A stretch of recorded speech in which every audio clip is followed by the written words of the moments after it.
Grabe to. Napakamainit po talaga ang ating pag-uusapan ngayon mga kaibigan. Hala! Real life status ni Jomar at Carla o sa tambalang tawag na Jomcar. Malalaman nyo po dito. Naku po. Confirm na po kasi mismo ni Papa Jomar kung ano po talaga at mismo sa bibig po niya ito nanggagaling na salita. Kaya sana po ay tapusin nyo po ang video kasi ipapakita ko po ito sa inyo.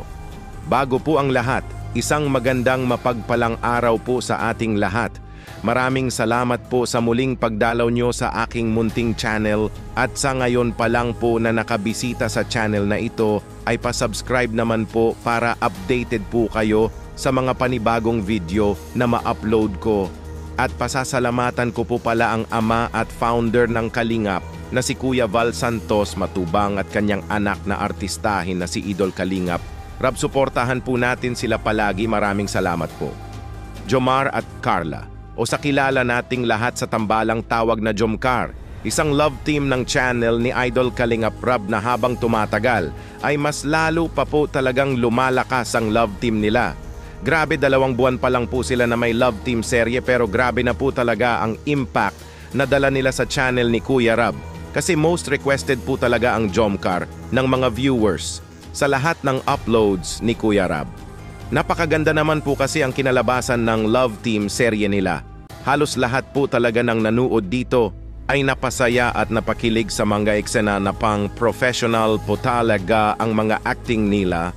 Ibang klase din po pala mag-direct si Kuya Rab, parang may experience na po talaga siya sa pagiging isang direktor na kakahanga po talaga.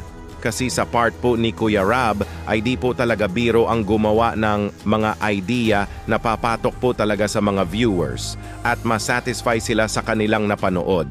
At mukhang successful naman po talaga ang hirap na binuhos nila sa paggawa ng Love Team serye kasi tinatangkilik po talaga ito ng mga fans at supporters ng Jomcar Love Team. Kaya sobrang dami na po talaga ang nagtatanong kung ano na ba talaga ang status ng Jomcar sa totoong buhay. Kasi sa napapanood po natin sa serye nila ay napaka-sweet po talaga nila sa isa't isa at parang may something sa kanila. May pahayag nga si Papa Jomar patungkol dito. Ito po, panoorin nyo po. Kuya Jomar, tanong to ng lahat ano ba talaga ang nararamdaman mo para kay Carla? Ano ka ba para kay Carla? Ano bang kinakatayuan mo sa kanya? Ano po ba? Parang kinakatayuan na wait lang. As of now? Ano ba ang tingin sa'yo ni Carla? O ano ang tingin mo para kay Carla? Sa akin kasi parang mas ano po namin yung maging magkaibigan talaga. Kasi tawag niyan, alam ko kasi yung niya, priorities niya. Alam niyo ba priorities niya? At the same time, nag-aaral siya. Nag-aaral siya. And yun, di ba, may episode kasi na yun yung tawag niya ng mama niya na sana makapagtapos. So yun po.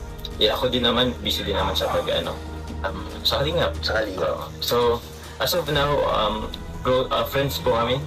Tropa natin si Carla. At the same time, sinusuportahan mo siya? Sinusuportahan. Sa akin din isa si Carla sa pinakamahalagang tao sa akin ngayon. Wow! Kaibigan lang daw ang Jomcar sa ngayon. Yan po ang explanation ni Papa Jomar kasi may iba-iba po kasi sila ng mga priorities sa buhay ngayon. Especially po kay Carla na first goal po talaga niya ang makapagtapos ng pag-aaral at mabigyan ng magandang buhay ang pamilya niya. At kay Papa Jomar naman po ay busy din po siya sa tungkulin niya na bilang isang member ng Kalingap na hangad ay tumulong sa kapwa na naghihirap sa buhay. Pero di po natin alam ang takbo ng tadhana. Baka po sila po talaga ang para sa isa't isa at sa future ay maging sila po talaga. Kasi di po natin alam na ngayon ay tinatago pa lang nila ang mga feelings nila at ayaw pang ilabas kasi nga may priorities pang humahad lang. Baka po ay sasabog na ang feelings nila at magkaaminan na sa pagdating ng takdang panahon. Yan po ang ating look forward at sana nga ay magkatotoo. Sa inyo po ba mga kaibigan? Ano po masasabi nyo sa naging pahayag ni Papa Jomar tungkol sa status nila ni Carla na friends lang daw po sila? May pag-asa ba kaya sa future na maging more than friends na ito?